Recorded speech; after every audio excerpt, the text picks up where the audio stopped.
Hello, hello, hello. Good morning, noon, and nights, wherever you are tuning in from. Today, I want to discuss about the importance of holding on to the relationships that you have in your life and not burning bridges. Now, I'm going to use myself as an example because I speak to people through my experiences of life, and I pay very close attention to the people that walk into my life, how they come in my life, and that type of thing. That's like really important to me because I'm all about organic relationships and those organic connections. Now, some of you may know this story, but for some who don't, it'll all make sense after why I'm bringing this up back again. So September of 2018, I was attending a birthday party at this venue in Queens, and I happened to have to park really far because the parking was like really ridiculous and that type of thing. And there was a white car that was passing, and she winds down the window. Now, instead of me being scared like probably a normal person would because it's dark outside, it's like 1 o'clock in the morning, and a woman says, she's like, "Hey, do you mind if I walk with you into the towards the venue up there?" And I said, "Yeah, sure, no problem." Now, instantly I had already heard my mother, because I heard my mother in the back of my head, because she's always saying how like I'm very free.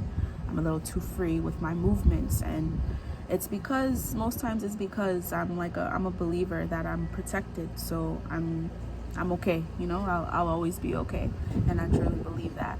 So anyway, we ended up walking, and I didn't have my guards up or anything. It just felt right, and I just went with it.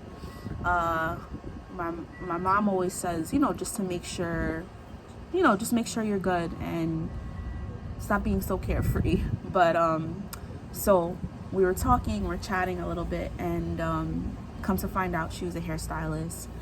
And I was like, "Oh, me too." She told me the salon she worked at. I happened to know a stylist that I worked with for Fashion Week that was a stylist there, and I went there and I had seen her, but I didn't recognize that it was her. Now, that was like crazy to me. When we got to the club, she was like, "Oh, when you meet with your friends," because I was meeting friends there, obviously, for a birthday. And she was like, "Just let me know that you reach with your friends and all this." She always just made sure that I was good. Now, this is someone I'm just meeting, and she's just like, "Oh, just make sure, I just want to make sure that you're okay." So that to me spoke volumes of her character. And I was like, okay, obviously this is somebody that I'm probably going to connect with for life. After that, we ended up, she was with her friends, I was with my friends. My friend had told me that, it was very dangerous. I believe someone was raped in that area or something due to like the alley, because it was like dark. So it was almost like she was an angel, or we were an angel for each other, just kind of helping each other walk through that path. Now, with that, after from that relationship that was formed, we ended up working out together. She connected me with a fitness guru, and from that moment, we were just like almost like sisters, hair sisters, fitness sisters, that type of thing. Now, also, like months later, I end up going to Carnival, Trinidad Carnival, and that's where she was born. And she says to me, "I have a salon there. If you would like to work during that time, just let me know." Now, I already knew that the schedule was going to be crazy. I was like, I can't do this. But for her to extend that offer was like amazing to me, because I'm all for building relationships anywhere that I travel, And one of my things that I will be doing is working globally.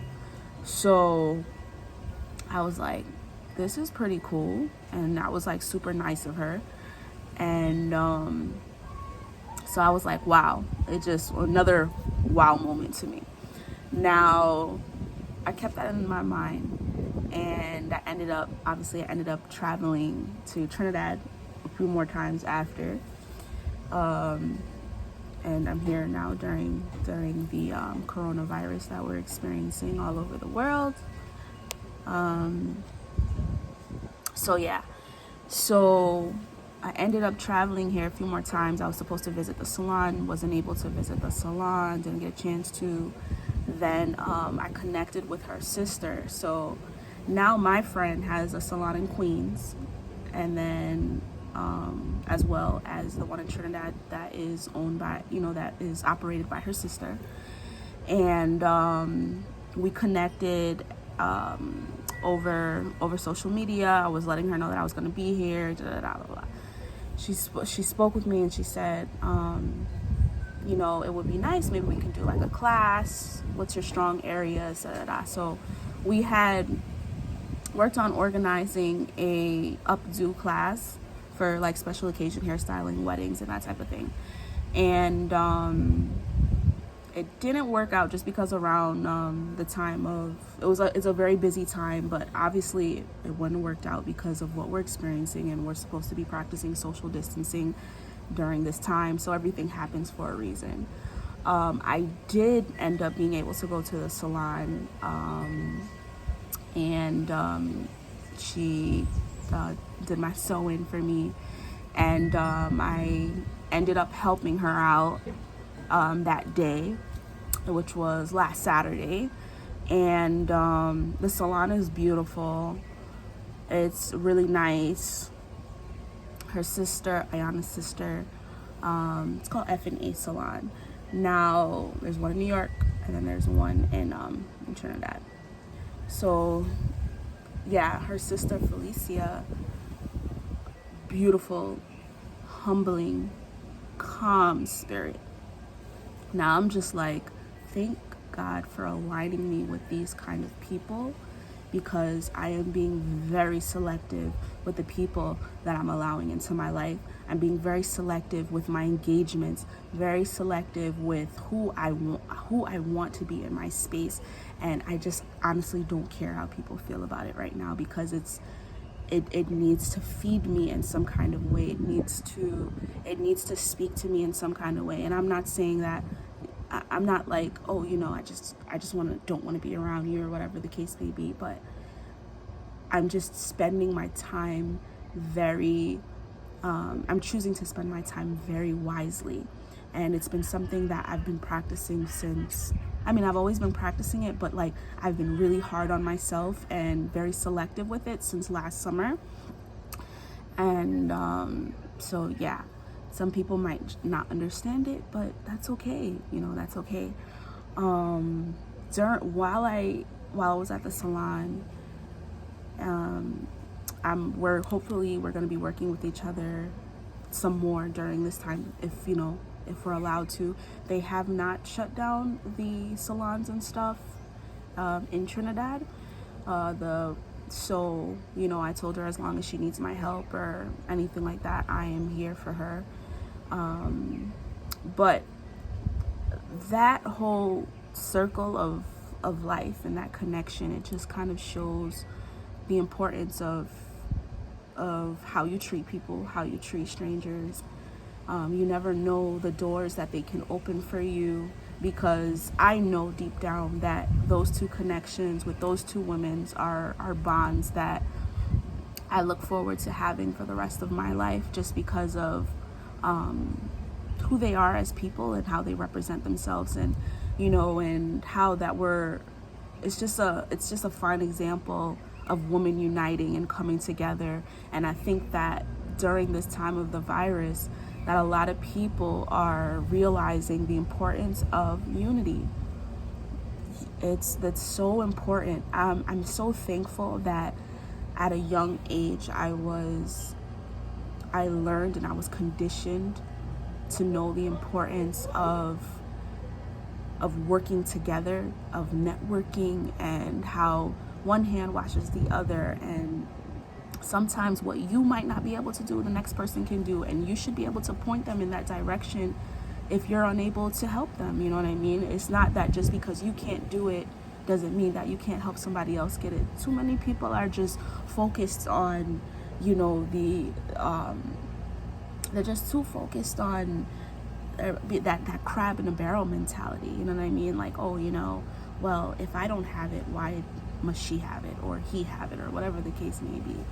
And I'm just super thankful for the people that I have in my life. I have to express gratitude for that. And I know that, you know, with this form of mindset and this awakening, it doesn't happen through every day just being peachy. You know, I've had to go through darkness. I've had to face some very trying times of my life to kind of gain this wisdom. And you know, everything happens for a reason, and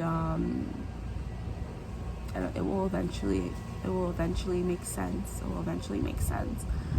But my friend too, Ayana, she literally just connected me also with a woman that is she's 33 weeks pregnant, and she's in need of a midwife and a doula too. She's thinking of doing a home birth. A lot of people are scared of going to the hospitals at this time, and they're seeking the home birth option, which is amazing. So I was thankful for that. And I know my mommies, my mothers to be, you guys are scared, as you should be. And I know you're going through you're going through an emotional roller coaster. But if you guys need any help as far as like information of, if you're in the New York area, I do, or in Trinidad, I've connected with a birthing center here as well, which seems pretty awesome and very welcoming. So if you guys need any information on that, or if you just want to talk, just let me know. There's certain things that I'll be offering as far as like wellness sessions. If you want to speak virtually, just let me know. And always express gratitude, and you know, just spread love and kindness and peace into the world.